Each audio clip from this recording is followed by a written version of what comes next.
मैं समीर सैयद और आप देख रहे हैं नज़र इंडिया न्यूज़। बता दें आपको कि कुछ दिनों पहले जो है बीजेपी कार्यकर्ता नुपुर शर्मा द्वारा जो है रसूल सल्लल्लाहु अलैहि वसल्लम के ऊपर गलत तरह की टिप्पणी करने को लेकर आज मुमरा में एनसीपी पार्टी द्वारा जो है एक आंदोलन रखा गया और नुपुर शर्मा के ऊपर एफआईआर करो की मांग को लेकर के नुपुर शर्मा मुर्दाबाद और नुपुर शर्मा को सज़ा दिलाओ जैसे के नारे लगाए गए। यहाँ तक कि नारे तकबीर अल्लाहु अकबर तक के नारे लगाए गए। क्या था आज का पूरा मामला वो आप देख सकते हैं।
बच्चा लोग हटा बच्चा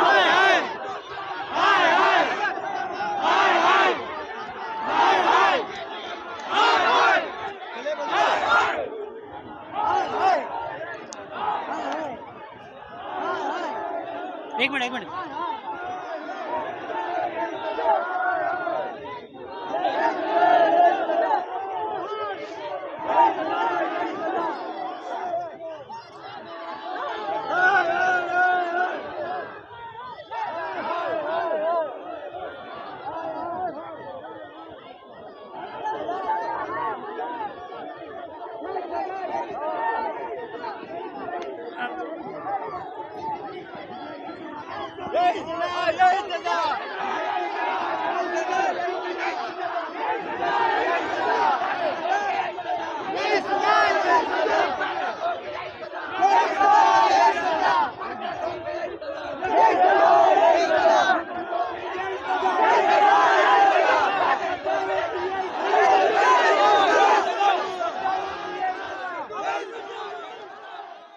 दर्शन आप लोग किए नुपुर शर्मा के खिलाफ पुलिस ने हिरासत में लिया था, आप लोगों को क्या कहेंगे? विरोध प्रदर्शन नहीं है, गिरफ्तारी करके जेल भरो आंदोलन था। जब भी मुंबई से लेके थाना से लेके भिवंडी से लेके मुमरा में एफआईआर दाखिल कर दी गई है, तो हमारी ये मांग थी या तो नुपुर शर्मा को गिरफ्तार करो तो हमको गिरफ्तार करो। इसलिए हम लोगों ने यहाँ पे गिरफ्तारी दी और विरोध प्रदर्शन किया। और हम ये मांग करते महाराष्ट्र गवर्नमेंट के ऊपर कि एक ऑर्डिनेंस बिल लाया जाए जिसमें किसी भी धर्म के ताल्लुक से कोई महात्मा कई महापुरुषों को अगर गलत बोला जाए तो उनके ऊपर सख्त कार्रवाई की जाए। और ऐसे में हम मोहम्मद सल्लल्लाहु अलैहि वसल्लम और माँ आयशा की शान में गुस्ताखी बर्दाश्त नहीं करेंगे। चाहे हम सबकी जान चले जाए, हम अपनी जान देने तैयार है, लेकिन गुस्ताखे रसूल की शान में गुस्ताखी बर्दाश्त नहीं चलेगी। इसीलिए हम लोगों ने आज यही बात की है। और अगर ये पुलिस और डिपार्टमेंट और सरकार ये बात नहीं मानेगी तो हम अभी कोर्ट के मामले में लेके जाएंगे कि एफआईआर दाखिल हो चुकी है। जब आप दिल्ली में एक सर को गिरफ्तार कर सकती है, जिग्नेश मेनवा जी को बीजेपी के खिलाफ टिप्पणी देने पे गुजरात से आसाम पुलिस गिरफ्तार कर सकती है, तो महाराष्ट्र में एफआईआर दाखिल होने पर नुपुर शर्मा को क्यों गिरफ्तार नहीं कर सक रहा, इसकी मांग हम लोग पुलिस स्टेशन तक करने आए थे। और इसलिए इसका दूसरा स्टेप ये रहेगा कि हम लोग अपनी तरफ से अच्छे अच्छा वकील करके एफआईआर की कॉपी लेके कोर्ट का दरवाजा खटखटाएंगे कि उसकी जगह जेल के अंदर की। हम ये मानते, हम ये जानते और हमारी मांग है, आपको मोहम्मद सल्लल्लाहु अलैहि वसल्लम के बारे में कुछ मालूमात नहीं है, कोई मालूमात नहीं। जो रहमतुल आलमीन है, इस दुनिया के जितने भी मानव इंसान है, उसके लिए रहमत की दुआ करने वाले, शांति का पैगाम करने वाले मोहम्मद सल्लल्लाहु अलैहि वसल्लम की शान में गुस्ताखी बर्दाश्त हर किस नहीं की जाएगी।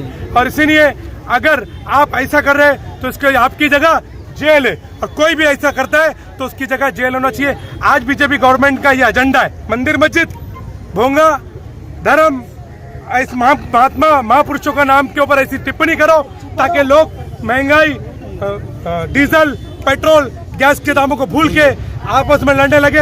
हम कानून के मानने वाले लोग हैं, और हिंदुस्तान में अगर कोई ये सोच रहा है कि हमको ऐसी बातें करके भगा देगा, हिंदुस्तान किसी बाप की जागीर नहीं, हमारा हिंदुस्तान है,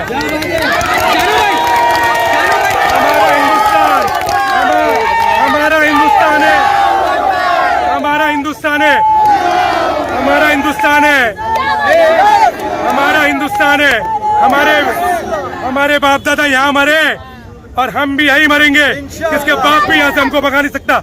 आपको इस देश के कानून के मानने वाले लोग हैं, हम इस देश से प्यार करने वाले लोग हैं, हम कानून के माध्यम से उसको सजा दिला के रहेंगे। एक यह हमने दिखाया कि गधे पे घुमाया गया, क्योंकि गुस्ताखी रसूल की क्या है सजा, यही सजा, गुस्ताखी रसूल की क्या सजा, गुस्ताखी रसूल की क्या है सजा। क्या मामला है? आज इमाम कौंसिल के जिम्मेदार यहाँ पर पुलिस आए, क्या मामला है? ये नबी पाक सल्लल्लाहु अलैहि वसल्लम की शान में जो गुस्ताखी की गई थी Nupur Sharma BJP spoke person की तरफ से, उसके ख़िलाफ़ एफआईआर करने के लिए आए थे। अल्हम्दुलिल्लाह मज़बूत तरीके से एफआईआर हो गई है और उस पर कार्रवाई होगी। वकील हजरात भी हमारे साथ थे, ऑल इंडिया इमाम कौंसिल की तरफ से शहर के उलमा इकराम भी थे, सीनियर के साथ मीटिंग हुई। मीटिंग होने के बाद में डीसीपी से बात होने के बाद में एफआईआर ले ली गई है और एफआईआर की कॉपी आपके सामने है, और हम चाहते हैं कि इस पर जल्द से जल्द एक्शन हो और उसको गिरफ़्तार करके थाना लाया जाए, यहाँ पुलिस चौकी में लाया जाए। जैसे इससे पहले एक महात्मा गांधी के मामले में केस हुआ था, कालीचरण करके एक मसला था उस पर, और थाना में केस हुआ और उसको बाकायदा अरेस्ट करके लाया गया। ऐसे हमारा डिमांड ये है कि जिस तरह एफआईआर हुई है और जिस कानून कायदे में एफआईआर हुई है उसके हिसाब से उनको अरेस्ट करके यहाँ मुमरा लाया जाए और यहाँ पर क्या कहते हैं कोर्ट में उनकी पेशी होनी चाहिए। इस तरीके की लगातार हमले होते, आप रसूल की शान में गुस्ताखी की जाती, इस्लाम को निशाना बनाया जाता है, इसके लिए क्या करेंगे? ये दुश्मन ताकतों की एक साजिश है, जो एक तरफ से अगर मुसलमानों के दुश्मन हैं तो मुल्क के भी दुश्मन हैं और कॉन्स्टिट्यूशन की भी दुश्मन है। इसलिए कि कायदे कानून के अंदर इस तरह की बातें करना कानूनन जुर्म है, इसी बेस पे एफआईआर भी हुई है। इसलिए ऐसे मामलात के अंदर थोड़े और सख्त कवानीन आने चाहिए, कवानीन में प्रोविज़न होना चाहिए, तब्दीलियाँ होनी चाहिए कि ऐसी कोई बात आइंदा न कर सके।